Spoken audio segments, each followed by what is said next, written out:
চতুর্দিকে পানি আর পানি, বাঁচার কোনো উপায় নাই, ঘর বাড়ি সব ধ্বংস হয়ে যাচ্ছে, চতুর্দিক থেকেই বিপদ আর বিপদ।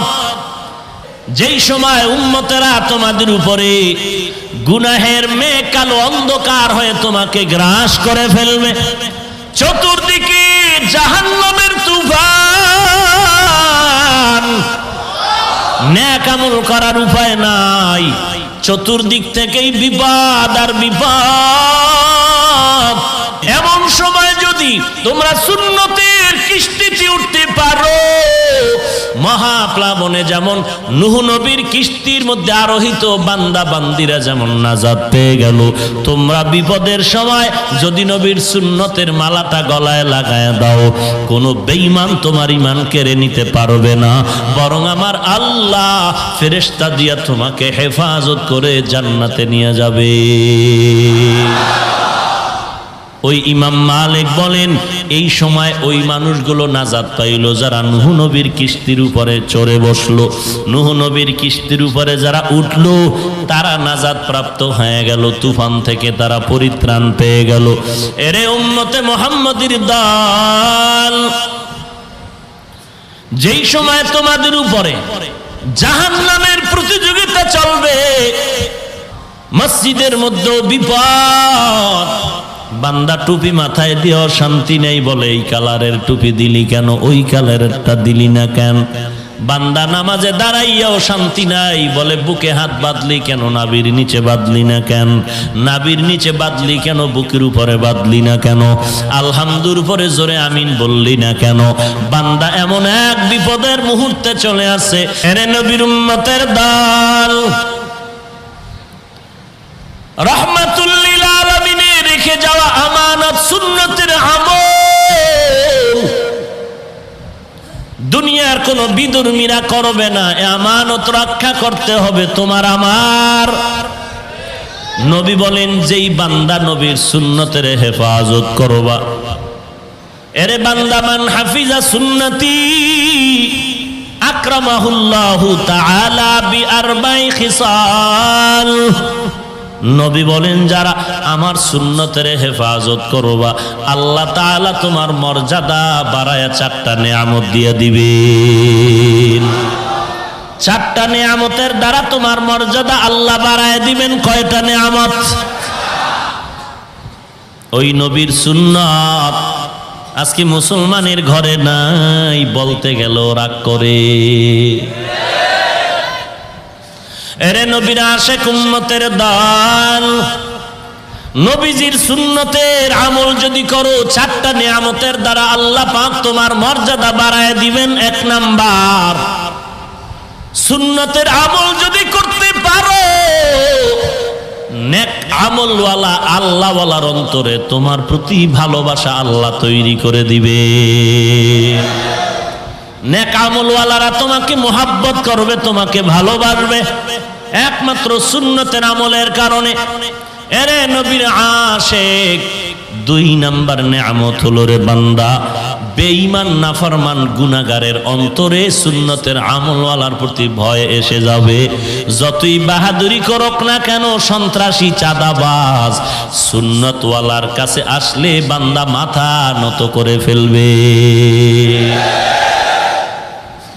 টুপি মাথায় দেওয়া সুন্নাত, আঙ্গুলের নখগুলি কাটা রাখার মধ্যে নবীর সুন্নাত আছে, জুতা পরার মধ্যে সুন্নাত আছে, পোশাক পরার মধ্যে সুন্নাত আছে।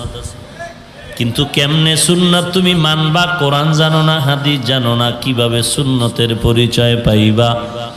একটু আগে আমি বলেছিলাম, কিয়ামত পর্যন্ত নবী আসবেন না, কোন রসুল আসবেন না, কোন সাহাবা আসবেন না। কিয়ামত পর্যন্ত নবীর দেওয়া একটা প্রেসক্রিপশন উম্মতের কাছে রেখে গেলেন। ও উম্মতের দল, আমি নবীর দেওয়া প্রেসক্রিপশন অনুসরণ করে তোমরা জিন্দেগিটারে সুন্দর করে চালাইবা। যারা আমার প্রেসক্রিপশন চেনো না, বুঝো না, আমার এই প্রেসক্রিপশনটা বুঝায় দেওয়ার জন্য আমি নবী আল্লাহর পক্ষ থেকে দায়িত্ব দিলাম। একমাত্র একমাত্র উলামায়ে কেরাম। উলামা ছাড়া নবীর ওয়ারিস হতে পারবা না, উলামায়ে কেরাম ছাড়া উম্মতের আর কেউ মুরব্বি হতে পারবে না। ইলমে রা'জাজ করদান বেহিসাব, খলকে রাদাদান জওয়াবে বাসওয়াব, হক না দারদ দোস্তে খলকা জারেরা, নিস্তে ই খসলত একে দিনদারেরা। এরে নবীর আশিকের দল, নবীজি বলেন আমার প্রেসক্রিপশন শুনে নাও, কিয়ামতের আগ পর্যন্তই প্রেসক্রিপশন দিয়া চলবে, নতুন কোন ডাক্তার জমিনে আসবে না। আমি নবী শেষ ডাক্তার, আমার প্রেসক্রিপশনটাই হলো ফাইনাল। কিয়ামত পর্যন্ত নতুন কোন ডাক্তার আসবে না, প্রেসক্রিপশন তোমাকে আর দিবে না। এই প্রেসক্রিপশনটা ফলো করে চলো। নবী বলেন আমি দুইটা জিনিস রেখে গেলাম, আঁকড়ায় ধর, জিন্দেগিতে তোরে কোনোদিন বিপদে আকৃষ্ট করতে পারবে না। ক্বালান নবিয়্যু সাল্লাল্লাহু আলাইহি ওয়া আলিহি ওয়াসাল্লাম, তারাকতু ফীকুম আমরাইন লান তাদিল্লু মা তামাসসাকতুম বিহিমা, কিতাবাল্লাহি ওয়া সুন্নাতা রাসূলি। আল্লাহর নবী বলেন উম্মতের দুটো জিনিস আমি তোমাদের মাঝে রেখে যাচ্ছি, এক নম্বরে কোরআন, দুই নম্বরে আমি রহমাতুল লিল আলামিনের সুন্নাত। এই দুটো জিনিস যদি আঁকড়ায় ধরে রাখতে পারো হে মুমিন, কোনোদিন তোমার ঈমান কেড়ে নিতে কেউ পারবে না। অতএব মুসলমান নবীর উম্মত, নবীর দেওয়া প্রেসক্রিপশনের ঔষধ হলো মূল দুইটা, এক নম্বরে কোরআন, দুই নম্বরে পয়গম্বরের আদর্শ নবীর সুন্নত। এই দুইটা যে যত পরিমাণে মানিয়া চলবে, সেই হবে এই জমিনের বড় বুজুর্গ। সুন্নতকে যে যত বেশি মজবুত করে আঁকড়ায়া ধরবে, সেই হবে এই জগতের শ্রেষ্ঠ বুজুর্গ। এর থেকে আর বড় বুজুর্গ জমিনে আর কেউ। পানিতে ভেসে আছে কামেল অলি, বলে না না। বাতাসে উড়ে যায় কামেল, বলে না না। আকাশে উড়িলে যদি হইতো আউলিয়া, সর্বাপেক্ষা বড় অলি তোতা ময়নাটিয়া। পানিতে ভাসিলে যদি হইতো বড় পীর, সর্বাপেক্ষা বড় পীর কচ্ছপ কুমির। এরে নবীর উম্মতের দল, এই যুগের মধ্যে কে বড় বুজুর্গ, কে বড় আল্লাহওয়ালা? সুন্নতের আমল যে যত বেশি করে তিনি। যার মধ্যে সুন্নতের আমল নাই, ওই বান্দা মুজাদ্দিদে জামান হবে দূরের কথা, মুসলমান হইল কিনা তদন্ত করা দরকার। আল্লাহর নবী বললেন, ও দুনিয়ার উম্মতের দল, আমি নবীর আমানত তোমরা ধরে রাখো রে বান্দা। এই জায়গায় যারা আমরা আছি, সবাই তো আল্লাহকে ভালোবাসতে চাই। কেমনে আল্লাহর ভালোবাসা হবে? আল্লাহর নবী বললেন, কোরআনের আয়াত শুনায় দিয়া বললেন, আল্লাহরে যদি ভালোবাসতে চাও, নবীর অনুসরণ করো, নবীর সুন্নতের আমল করো। আর নবীর সুন্নতের আমল যদি করতে চাও, যারা নবীর সুন্নত চিনে জানে এমন উলামা, এদের অনুসরণ করো। সুন্নতের আমলের বড় দাম, কারণ আমার নবী এমন এক আদর্শ নিয়ে জগতের মধ্যে আগমন করলেন, যেই জগতের মানুষ বড় খারাপ, রহমাতুল লিল আলামিনের আদর্শ গ্রহণ করার পরে তারা এত দামি হয়ে গেল। এখন তাদের নাম শুনলে বলা হয় রাদিয়াল্লাহু আন। শুধু আমরা কেন, আল্লাহ নিজেও বলেন রাদিয়াল্লাহু আনহুম ওয়া রাদু আন। আমি আল্লাহ তাদের উপরে রাজি, আল্লাহর উপরে তারা রাজি। নবী বলেন আসহাবি কান নুজুম, আমার এক একজন সাহাবি হলো আকাশের নক্ষত্রের মতো। আরবের মানুষ নক্ষত্র দেখে দেখে ভাগ্যের গণনা করে যেমন উন্নতি সাধন করে, ও উম্মতের দল, তোমরা যদি নিজের কল্যাণকামী হতে চাও, সাহাবায়ে কেরামের আদর্শকে তোমাদের আসল মাপকাঠি বানাও। আল্লাহ কোরআনে বলেন, আমিনু কামা আমানান নাস, ঈমানটা মজবুত করে নাও সাহাবায়ে কেরামের ঈমানের মতো। এরে নবীর উম্মতের দল, তো আল্লাহকে যদি মোহাব্বত করতে চাও বান্দা, নবীর অনুসরণ করো। আর নবীর অনুসরণ কেমনে হবে? সুন্নতের আমলের মাধ্যমে, অন্য কোনো পথ নাই। বলে নবীর সুন্নতের আদর্শ কেমন? দুনিয়াতে যত আদর্শ দেখো সব আদর্শগুলো নাপাক, একমাত্র মদিনার নবীর আদর্শই হলো পাক।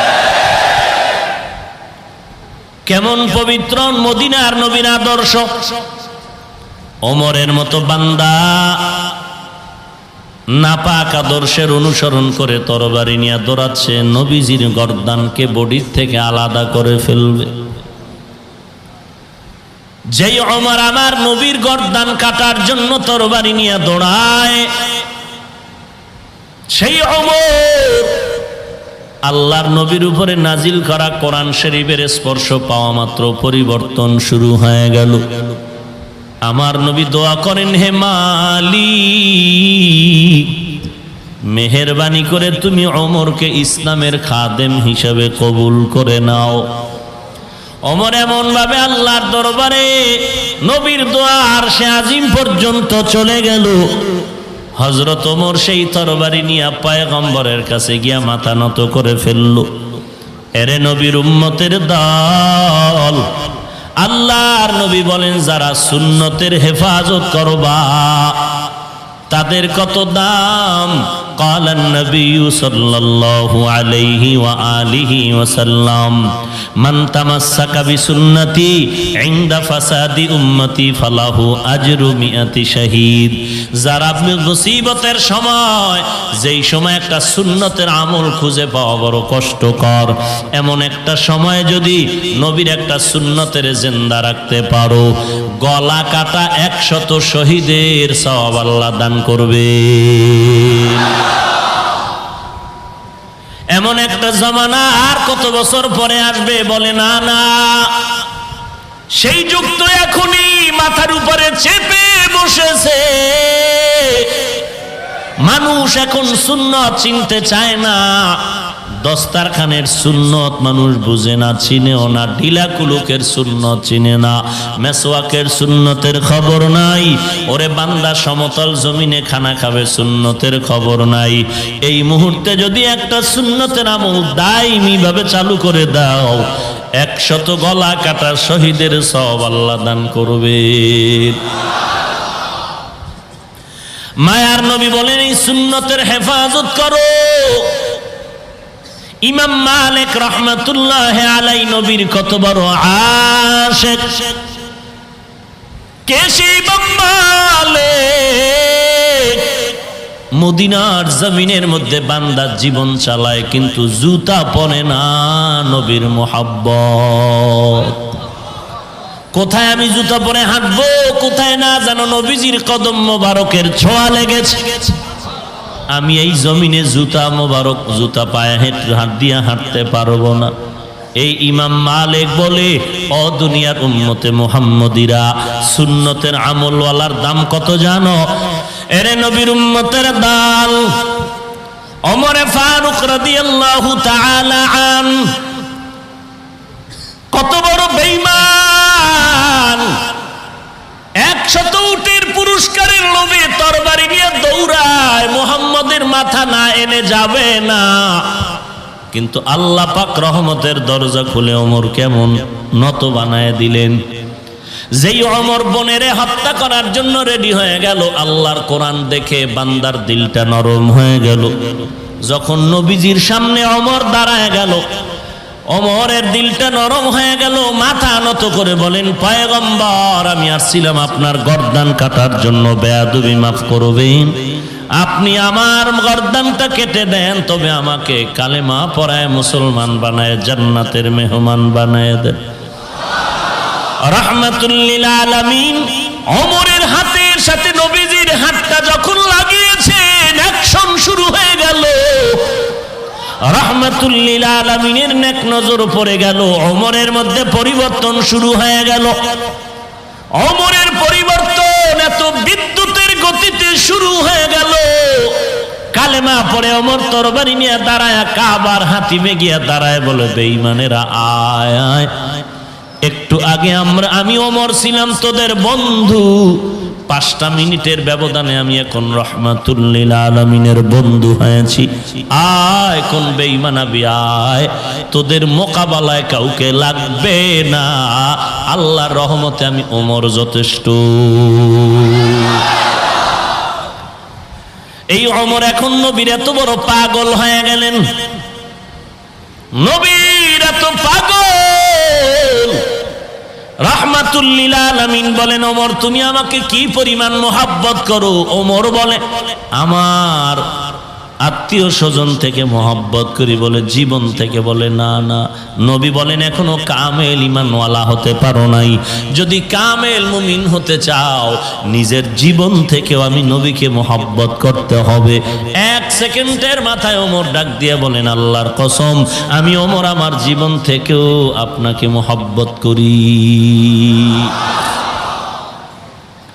এরে নবীর উম্মতের দল, সেই ওমর নবীর কেমন আশিক, কেমন পাগল। নবীজির একটা সুন্নতের আমল দুর্বল হয়ে যাক, সহ্য করে নিতে পারে না ওমর। আল্লাহ তাআলা তাকে এত সম্মানিত করেছেন, বেঈমানেরা দেখলে ওমরের সামনে আসলে মাথা নত হয়ে যায়। ওমরের হত্যা করার জন্য দুশমন পেছনে ঘুরে তরবারি নিয়ে জায়গা পায় না, কেমনে করবে? হঠাৎ করে খবর শুনলো ওমর একটা খালি ময়দানে হাতের বালিশ বানায় ওমর ঘুমায়, বলে এই সুযোগে হত্যা করতে হবে। দুশমন তরবারি নিয়ে আগায়, 1 কদম সামনে যায় আর 1 কদম পেছনে যায়, ভয় লাগতেছে কি না জানি কি হয়ে যায়। ওমরের কাছে কেউ নাই, দুশমন তরবারি নিয়ে ওমরের কিনারায় যখন দাঁড়াইলো, প্রায় কিনারায় যখন চলে গেল, দুশমন তাকায় দেখে ওমর খালি ঘুমায় না, আল্লাহর কুদরতে একটা জঙ্গলের বাঘ ওমরের পাহারা দিতেছে।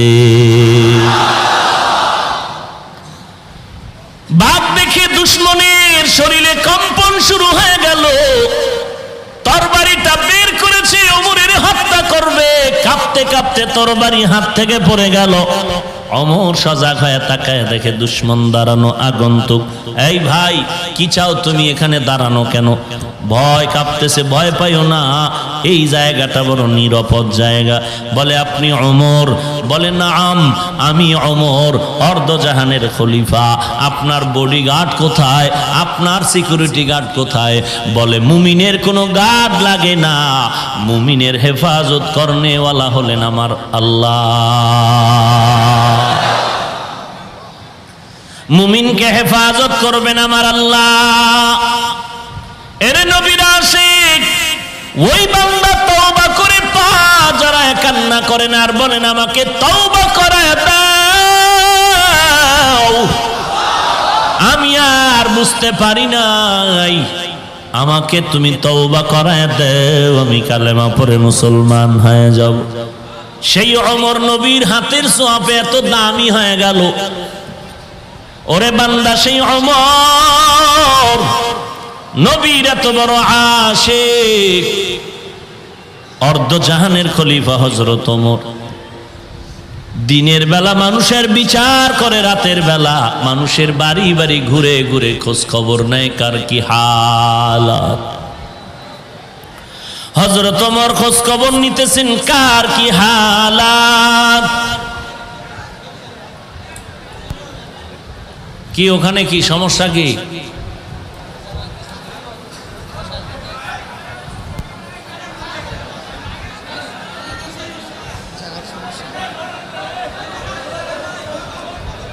এই বসেন, সবাই বসেন, সবাই বসে বলেন, বসেন সবাই বসেন। আল্লাহর মহব্বতে বসে পড়েন। ঝামেলাটা হয়েছে কেন জানেন? প্রথমে এই ঝামেলা ছিল না, কিছু রসুলের আশেকরা বের হইতে চাইছিল, ওখানে গিয়া ধাক্কাধাক্কি করানোই ঝামেলাটা হয়েছে। তা আমি আর কিভাবে বললে আপনারা সংশোধন হবেন? যারা বের হওয়ার অভ্যাস, দীর্ঘ টাইম বসার অভ্যাস নাই, আপনারা ঢুকেন কেন? আপনারা সব সময় বাহিরেই থাকবেন এবং দোয়া করবেন কিয়ামতেও যেন জান্নাতের বাইরে থাকতে পারেন। আর কি করবেন? কপাল পুরলে মোনাজাত দিয়ে দিব। আল্লাহ সব ভাইকে কবুল করে নিন। এরে নবীর আশিক উম্মতের দল, হযরত ওমর ফারুক রাদিয়াল্লাহু তাআলা আনহু রাতের বেলা মানুষের দাঁড়ে দাঁড়ে ঘুরেন আর খোঁজ খবর নেন কার কি হালাত। ঘুরতে ঘুরতে গিয়ে দেখেন জঙ্গলের কিনারা এক জায়গায় আগুন। দূরত্ব বজায় রেখে তাকায় দেখতেছেন এক বৃদ্ধা মহিলা বসে আছেন, আর পাত্রে পানি গরম হচ্ছে, পায়ের কিনারায় বাচ্চাগুলো মাটিতে পড়ে আছে ঘুমন্ত। হঠাৎ করে বাচ্চা সজাগ হয়ে কান্না করে, আম্মু খানা দেও, পেটের ক্ষুধা সহ্য করতে পারি না। মা ডেকে বলেন, ও সন্তান অপেক্ষা কর, তোদের জন্য খানার আয়োজন হচ্ছে, একটু অপেক্ষা কর। ওমর দাঁড়ায় দাঁড়ায় দেখতেছেন বাচ্চাগুলো আবার কান্না করে করে আবার মাটিতে ঘুমিয়ে পড়েছে। এরে নবীর আশিক, কিসের টাকার পেছনে দৌড়াচ্ছ? এত কষ্টর জিন্দেগিতেও সাহাবায়ে কেরাম আল্লাহকে ভুলেন নাই রে বাবা। নবীর মুহাব্বত কাকে বলা হয়? গলায় ছুরি আসবে, মরে যাব, তারপরও নবীর তরিকার বাইরে এক চুল চলবে না মুমিন। কিন্তু আজ মুমিনের কি হালাত? মুমিন নিজের মন মতো চলে, কোরআন হাদিসের বিরোধিতা হয় হোক, আবার বলে আমি এইভাবেই চলবো, এতে তোমার ভাল লাগলে লাগলো, না লাগলে নাই। বলে তুমি তো জাহান্নামের পথে আছো, বলে জাহান্নামে গেলে যাব, তোর কি আছে না নাই? এরে বাহাদুর মুসলমান, তুমি কি পরিমাণ বাহাদুর হয়েছো? নমরুদ, হামান, কারুন, ফিরাউনের থেকে বড় বাহাদুর তো হতে পারো নাই। আল্লাহ পাক এত বড় বড় বেঈমানদের ধ্বংস করার জন্য বিশাল কোনো বাহিনী লাগে নাই। লোহিত সাগরের পানিতে চুবানি খেয়ে ফেরাউনের সব ধ্বংস হয়ে গেল। একটা অসুস্থ মশার মাধ্যমে নমরুদের জিন্দেগি শেষ হয়ে গেল। ওই আল্লাহ নাই? মশা আছে না নাই? ধ্বংস করতে সময় লাগবে? কিসের অহংকারী করো ভাই? আমি মাঝে মাঝে বলি, ও মুসলমান, তুমি নরসিংদী জেলার মাধবদী এলাকায় বসবাস করো, শেখের চর এলাকার তুমি একজন ধনী দাবি করতেছ। তোমার মতো ধনী মাধবদিয়ার এই শেখের চরে কেউ নাই। তোমার এই বাহাদুরি নরসিংদী জেলায় গেলে টিকবে না। ওখানে তোমার থেকে বড় বাহাদুর বয়ে বয়ে গাঞ্জা খায়, তুমি না বিড়ি টানতেছ। নরসিংদী জেলার বাহাদুর সাহেব, তোমার বাহাদুরিও ঢাকা জেলায় টিকবে না। কারণ ঢাকা জেলার মধ্যে যারা বড় বড় বাহাদুর, এরা মদের বোতল নিয়ে দৌড়াচ্ছে। ঢাকার বাহাদুর, তোমার বাহাদুরি ভারতে টিকবে না। ভারতলা বাহাদুর আরো কত কিছু নিয়ে দৌড়াচ্ছে। ভারতের বাহাদুর, তোমার টাকার গরম আমেরিকায় টিকবে না রে বাবা। আমেরিকা, লেবানন, রাশিয়া, বেঈমানের সব বাহাদুরের বাহাদুরি আমার আল্লাহর দরবারে টিকবে না। কোটি টাকার মালিকে দেখো, অভাব হয় না দূর, গরিব ঘুমায় আরাম করে মনটা বাহাদুর। ফেরাউনের লাশটা দেখো মিশর জাদু ঘরে, খায় না মাটি পোকা মাছি সবাই ঘৃণা করে। হৃদয়ে থাকিবে যার নম্রতা সদা, রহমত আসিবে সেথা প্রভুর আদা। বড়র বাড়াই থাকলে দিলে রহমত আসবে না, নিজেকে নিজে ছোট মনে করিও সদা। উঁচু জমিন থেকে পানি নিচু জমিনে যায়, তেমনি খোদার রহমত আসে নম্রতার হৃদয়। ভোগবিলাসের বাড়ি গাড়ি পরে রবে সব, থাকতে সময় স্মরণ করো আল্লাহ আমার রব।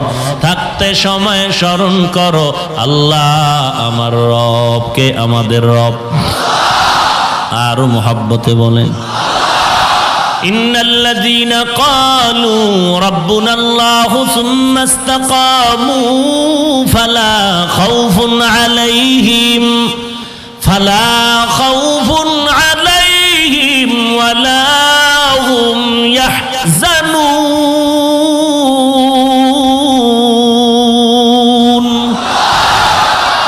যারা বলবে আমার রবকে, আল্লাহ বলেন তোমাদের কোনো ভয় নাই, কোনো চিন্তা নাই, আমি আল্লাহ তোমাদেরকে বিনা হিসাবে জান্নাতে পৌঁছায় দিব। ওগো নবীর উম্মতেরা হয়ে আজি দিশাহারা, কোরআন হাদিসের চলো যখন যাহা চায় মনে, নবী বিনে কে তরাবে পুলসিরাত মিজানে। নবী বিনে কে তরাবে পুলসিরাত মিজানে। চলো চলো চলো মুমিন চলো নবীর সন্ধানে, নবী বিনে কে তরাবে পুলসিরাত মিজানে। নবী আমার জীবন ভরে দিনের লাগি কষ্ট করে, দান দান শহীদ করিলেন অহুদেরই ময়দানে। নবী বিনে কে তরাবে পুলসিরাত মিজানে, নবী বিনে কে তরাবে পুলসিরাত মিজানে। এমন এতিম নবী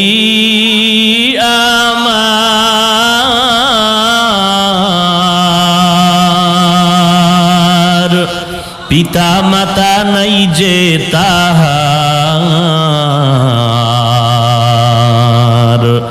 তারপরেও কত মারা মারলো তাকে দুশ্মনে। নবী বিনে কে তরাবে পুলসিরাত মিজানে, নবী বিনে কে তরাবে পুলসিরাত মিজানে। এরে নবীর উম্মতের দল, হযরত ওমর তাকায় দেখতেছেন বাচ্চাগুলো কান্না করে করে মাটিতে পড়ে গেল। ওমর এবার সালাম দিয়ে বলেন, আম্মা জান কেমন আছেন? মা ডেকে বলেন, যুবক কোথা থেকে তুমি আগমন করেছো, কি তোমার পরিচয়? ওমর নিজের গোপন পরিচয়টা গোপন রেখে বললেন, আমি আগন্তুক এক যুবক। কেন আসছো রে বাবা? বলে, কারো কোনো উপকার যদি লাগে যায় আমি উপকারের জন্য আসছি। আল্লাহর বান্দি ডেকে বলেন, এর যুবক উপকার কি করবা জানি না, তবে আমার একটা অনুরোধ তোমাকে জানায় রাখি। সাক্ষী রাখলাম, দুনিয়ার আদালতে পারি না হয় হাসরের আদালতে আমি বিচার দায়ের করব। আমাদের দেশের পরিচালনায় নাকি ওমর নামের এক বান্দা আছে, তার বিরুদ্ধে আমি আল্লাহর আদালতে বিচার দিব। কারণ একদিন আর দুদিন না, আমি বৃদ্ধা মানুষ, আমার খানা নাই, ঘুম নাই, আর আমার বাচ্চাগুলো কান্না করে করে মাটিতে পড়ে আছে, খানা পায় না। আমি বাচ্চাদের বাহানা দিয়া দিয়া আগুন জ্বালায় অপেক্ষা করতেছি, কিয়ামতের ময়দানে আমি ওমরের বিরুদ্ধে আল্লাহর আদালতে মামলা দায়ের করব। ওমর দাঁড়ায় দাঁড়ায় শুনতেছেন, পরিচয়টা এখনো দেন না। ওমর বলেন, আম্মা জান অপেক্ষা করেন, আমি দেখি কিছু উপকার করা যায় নাকি? ওমর এবার দৌড়াচ্ছেন, গভীর রাতে বাইতুল মাল অর্থ মন্ত্রণালয়ে চলে গেলেন। সাথে একজন বান্দা আছে গোলাম আসলাম। বাইতুল মাল অর্থ মন্ত্রণালয়ে গিয়া আটার বস্তা রেডি করে ওমর ডাক দিয়ে কয়, রে আসলাম, আটার বস্তা আমি ওমরের মাথায় তুলে দাও। আসলাম চোখের পানি ছেড়ে বলেন, খলিফাতুল মুসলিমিন, অর্ধ দুনিয়ার বাদশাহ, আপনার মাথায় আটার বস্তা উঠবে, এটা কেমন কথা? আমার মাথায় দেন।